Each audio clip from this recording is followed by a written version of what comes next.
तक राहुल गांधी को गाली देने वाली भाजपा अब राहुल गांधी की हत्या करवाना चाहती है। अभी तक सड़क से लेकर संसद तक भाजपा के नेता राहुल गांधी को भद्दी भद्दी गालियां देते थे, लेकिन अब भाजपा के नेता राहुल गांधी की हत्या क्यों करना चाहते हैं, राहुल गांधी को गोली क्यों मारना चाहते हैं। टेलीविजन पर आकर के सीधे राहुल गांधी को गोली मारने की बात कह रहे हैं। वाह प्रधानमंत्री नरेंद्र मोदी जी, वाह, आप बहुत अच्छी सौगात और बहुत। वो खबर तो मैंने आप लोगों को दिखाई कि किस तरह से राहुल गांधी के सीने में गोली मारने की बात कही जा रही है, लेकिन एक और सनसनीखेज खुलासा सामने निकल कर आया दोस्तों। क्या आखिर राहुल गांधी को गोली मारने की बात किस लिए कही जा रही है? क्या राहुल गांधी को गोली मारने की सुपारी दे दी गई है? बड़ा सवाल ये सामने निकल के आ रहा है कि किस तरह से भाजपा अपने ही जाल में बुरी तरह से फंसी हुई है। भाजपा पूरी तरह से अपने ही जाल के अंदर सिमट कर रह गई है। हमारे साथ वरिष्ठ पत्रकार मौजूद हैं विशाल यादव, आप उनकी इस रिपोर्ट को देखिए, फिर आखिर में मैं आपसे बात करूंगा। नमस्कार, मैं हूं विशाल यादव। सड़क से लेकर संसद तक राहुल गांधी को गाली देने वाली भाजपा अब राहुल गांधी की हत्या करवाना चाहती है। अभी तक सड़क से लेकर संसद तक भाजपा के नेता राहुल गांधी को भद्दी भद्दी गालियां देते थे, लेकिन अब भाजपा के नेता राहुल गांधी की हत्या क्यों करना चाहते हैं, राहुल गांधी को गोली क्यों मारना चाहते हैं। टेलीविजन पर आकर के सीधे राहुल गांधी को गोली मारने की बात कह रहे हैं। वाह प्रधानमंत्री नरेंद्र मोदी जी, वाह, आप बहुत अच्छी सौगात और बहुत अच्छी सीख इस देश को दे रहे हैं। आपके नेता, आपके मंत्री, आपके लोग ऐसी ऐसी भाषा का इस्तेमाल कर रहे हैं, आप मुंह तक नहीं खोल रहे। यानी कि आपके नेता ने टेलीविजन पर जो बातें कही है, आप भी उसका समर्थन करते हैं। अगर ऐसी बात है तो मोदी जी गांधी का इतिहास उठाकर देख लीजिए। चाहे बात महात्मा गांधी की रही हो, चाहे बात इंदिरा गांधी की रही हो, चाहे बात राजीव गांधी की रही हो, गांधी परिवार गोलियों से नहीं डरा है, यह सच्चाई है। गांधी परिवार कभी गोलियों से नहीं डरा है। देश की एकता, देश की अखंडता, लोकतंत्र, संविधान, देश हित को लेकर के कांग्रेस ने हमेशा, गांधी ने हमेशा सीना तान कर लड़ाई लड़ी है, गोली चाहे जितनी सीने में लगी हो। और रही बात राहुल गांधी को गोलियों की धमकी देकर उन्हें डरा दिया जाए, तो वो एक शहीद पिता का बेटा है।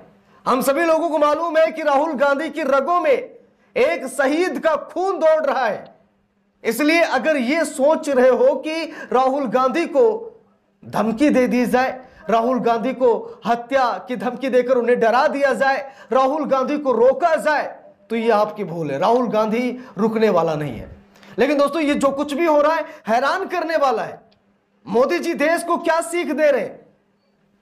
एक तरफ अहिंसा परमो धर्मों की बात हो रही है, ये भूल है, राहुल गांधी नहीं डरने वाले। फैलाने की बात हो रही है, राहुल गांधी को गोली मारने की बात हो रही है, और कहीं चोरी छिपके नहीं बल्कि टेलीविजन पर आकर के भाजपा के नेता ऐसी भाषा का इस्तेमाल कर रहे हैं।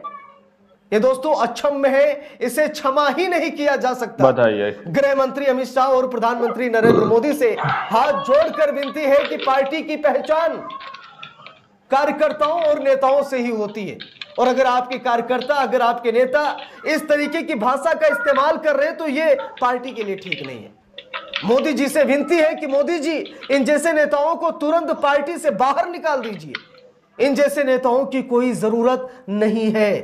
अब दोस्तों देखिए, खबर भी सामने आ गई है, और वहीं पर कांग्रेस के दिग्गज नेता अमेठी की शान दीपक सिंह जी का भी बयान सामने आया, जहां पर पूर्व एमएलसी दीपक सिंह ने साफ साफ बता दिया है कि राहुल गांधी डरने वाले नहीं है। राहुल गांधी उस परिवार से आते हैं जो परिवार हमेशा देश की रक्षा, सुरक्षा, स्वाभिमान, मान सम्मान, एकता, अखंडता के लिए हमेशा सीने पर गोली खाने के लिए तैयार रहा और गोलियां भी खाई हैं। तो इसीलिए राहुल गांधी को गोली की धमकी देकर डराया न जाए। देखिए यहां पर दीपक सिंह जी क्या कह रहे हैं, उसके बाद हम आगे बढ़ते हैं। भारतीय जनता पार्टी के नेता, प्रधानमंत्री जी, गोलियां भी खाई हैं। राष्ट्रीय अध्यक्ष कभी राहुल गांधी जी को गाली दिलवाते हैं। अब हद हो गई। राहुल गांधी जी की हत्या करने की बात की जा रही भारतीय जनता पार्टी के नेताओं द्वारा, प्रवक्ता द्वारा, और भारतीय जनता पार्टी के प्रवक्ता द्वारा राहुल गांधी जी को गोली मारने की बात कही जा रही है। भाजपा के लोगों, याद रखो, गांधी डरते नहीं हैं। राहुल गांधी जी में उस शहीद पिता का खून दौड़ रहा है जिस राजीव गांधी जी ने देश की एकता अखंडता के लिए अपनी जान की कुर्बानी दे दी थी। राहुल गांधी जी के लहू में उनका खून दौड़ता है जिन्होंने देश की एकता अखंडता के लिए इंदिरा गांधी जी ने अपनी छाती पर सैकड़ों गोलियां खाई थी। तो भारतीय जनता पार्टी के लोग डराने की कोशिश न करें, लेकिन जब भारतीय जनता पार्टी के कृत्य पर ध्यान दिया जाता है, जब भारतीय जनता पार्टी के कारनामों पर ध्यान दिया जाता है, ऐसे गालीबाज और गोलीबाज लोगों को भारतीय जनता पार्टी इनाम देती है। कई सारे उदाहरण देश में मौजूद हैं। भारतीय जनता पार्टी के लोग किसी चीज को करने के पहले माहौल बनाते हैं। अभी कुछ दिन पहले भारतीय जनता पार्टी की सरकार में इनाम देती है, बताइए। इसलिए शायद लोग बढ़ चढ़कर हिस्सा लेते हैं दिखाओ में। गोली मारने की बात कही जाती है। ये अपने आप में बहुत कुछ कहानी बयां करती है। प्रधानमंत्री जी से, भारतीय जनता पार्टी के अध्यक्ष नड्डा जी से अनुरोध करूंगा, ऐसे लोगों को संरक्षण क्यों देते हैं? अगर संरक्षण नहीं देते हैं, जिस तरह से आप मंच पर आते हैं, जब मां की बात आती है आप रोते हैं एक बच्चे की तरह, सफाई दीजिए ना, निकालिए ऐसे गालीबाज लोगों को अपनी पार्टी से। आज पूरा देश राहुल गांधी के साथ खड़ा है। भारतीय जनता पार्टी की विचारधारा और भारतीय जनता पार्टी डरती है, या तो गोली मारने की बात करती तो गोली मारती है। नाथूराम गोडसे ने भी किया था, लेकिन गांधी आज हिंदुस्तान में नहीं, दुनिया भर के करोड़ों करोड़ लोगों को दिलों में जिंदा है। तो भाजपा अपनी इस गंदी मानसिकता से बाज आए, राहुल गांधी जी को गोली मारने की बात कहने वाले पर कार्रवाई करे, अन्यथा यह स्पष्ट हो जाएगा कि भारतीय जनता पार्टी का शीर्ष नेतृत्व, प्रधानमंत्री जी सहित सबकी सहमति है। आप सभी लोगों ने दीपक सिंह जी का बयान सुना। अब यहां पर देखिए लिखा भी है, राहुल गांधी को सीने में गोली मार दी जाएगी, धमकी मिलने पर भड़की कांग्रेस, अमित शाह को पत्र भी लिखा गया। लिखा है, कांग्रेस नेता राहुल गांधी को मलयालम टीवी पर खुलेआम जान से मारने की धमकी मिलने के बाद कांग्रेस पार्टी भड़क गई है। पार्टी की तरफ से गृह मंत्री अमित शाह को खत भी लिखा गया है। देखिए लिखा है यहां पर, राहुल गांधी को जान से मारने की धमकी मिलने पर कांग्रेस पार्टी ने गृह मंत्री अमित शाह को पत्र लिखा है। पार्टी की तरफ से एबीवीपी के पूर्व नेता द्वारा एक टेलीविजन कार्यक्रम में बहस के दौरान राहुल गांधी के खिलाफ की गई इस विवादास्पद टिप्पणी पर कार्रवाई की मांग की गई है। कांग्रेस की तरफ से कहा गया कि अगर सरकार इस पर कार्रवाई करने में सफल नहीं होती है तो ये लोकसभा नेता प्रतिपक्ष के खिलाफ हिंसा की मिली भगत माना जाएगा। बिल्कुल बात सही है। अगर प्रधानमंत्री नरेंद्र मोदी कोई एक्शन नहीं लेते हैं, गृह मंत्री अमित शाह कोई एक्शन नहीं लेते हैं, तो इससे लोगों को भी पता लगेगा कि कहीं न कहीं रजामंदी है। ऐसे किसी पार्टी का नेता, कोई कार्यकर्ता इस तरीके की भाषा का इस्तेमाल नहीं कर सकता। अगर वो कर रहा है, पार्टी खामोश है, तो मतलब यह है कि पार्टी की मिली भगत है। देखिए लिखा है, केंद्रीय गृह मंत्री को लिखे गए पत्र, इस पत्र में वेणुगोपाल ने केरल एबीवीपी के पूर्व अध्यक्ष राहुल गांधी महादेव द्वारा राहुल गांधी को दी गई धमकी का सीधा जिक्र किया है। उन्होंने दावा किया है कि महादेव भाजपा के प्रवक्ता हैं और उन्होंने ये टिप्पणी एक मलयालम टीवी चैनल पर जारी बहस के दौरान कही है। कांग्रेस नेता ने कहा कि हिंसा भड़काने के एक बेशर्म कृत्य में महादेव ने खुले आम घोषणा की कि राहुल गांधी को सीने में गोली मार दी जाएगी। ये ना तो जुबान फिसलना है, ना ही लापरवाही से कही गई बात है।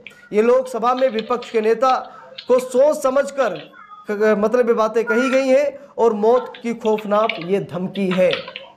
कांग्रेस महासचिव ने कहा, सत्तारूढ़ पार्टी के आधिकारिक प्रवक्ता द्वारा इस तरह के जहरीले शब्द कहे जाने से न केवल राहुल गांधी का जीवन खतरे में पड़ता है, बल्कि संविधान, कानून का शासन और हर नागरिक को मिलने वाले मूलभूत सुरक्षा आश्वासन को भी कमजोर करता है। विपक्ष के नेता की तो बात ही छोड़ दीजिए। दोस्तों, बात बिल्कुल सही है। ये सब कुछ जानबूझकर कहा गया। इतनी बड़ी बात जुबान फिसलने से नहीं निकल सकती है। ये एक बहुत बड़ी सोची समझी साजिश हो सकती है। राहुल गांधी की जान को खतरा है। ऐसे में प्रधानमंत्री नरेंद्र मोदी को पार्टी की इज्जत बचानी चाहिए और अपने प्रवक्ता को सस्पेंड कर देना चाहिए, निकाल देना चाहिए। दोस्तों, इस पूरे मामले को लेकर आप सभी लोगों की क्या राय है, वो भी आप सभी लोग कमेंट बॉक्स में जरूर बताइएगा। आखिरकार भाजपा के नेता हिंसा की बात क्यों कर रहे हैं? जिस देश में अहिंसा परमो धर्म माना गया है, उस देश में हिंसा को धर्म क्यों बनाया जा रहा है? हिंसा की बातें क्यों कही जा रही हैं? यह अक्षम्य है, इसे नहीं क्षमा किया जा सकता। भाजपा के प्रवक्ता ने जिस भाषा का इस्तेमाल किया है, अब उन्हें या तो राहुल गांधी से या देश से माफी मांगनी चाहिए। उन्हें कहना चाहिए कि ये मतलब कुछ भी करे, गलती माने, क्योंकि इस तरीके की धमकी देना, वो भी नेता प्रतिपक्ष राहुल गांधी को धमकी देना, ये कोई आम बात नहीं है। ऐसे किसी की औकात भी नहीं हो सकती है। तो अगर भाजपा के प्रवक्ता ने ऐसी भाषा का इस्तेमाल किया है तो उन्हें जरूर माफी मांगनी चाहिए, और माफी ही नहीं बल्कि कार्रवाई भी होनी चाहिए।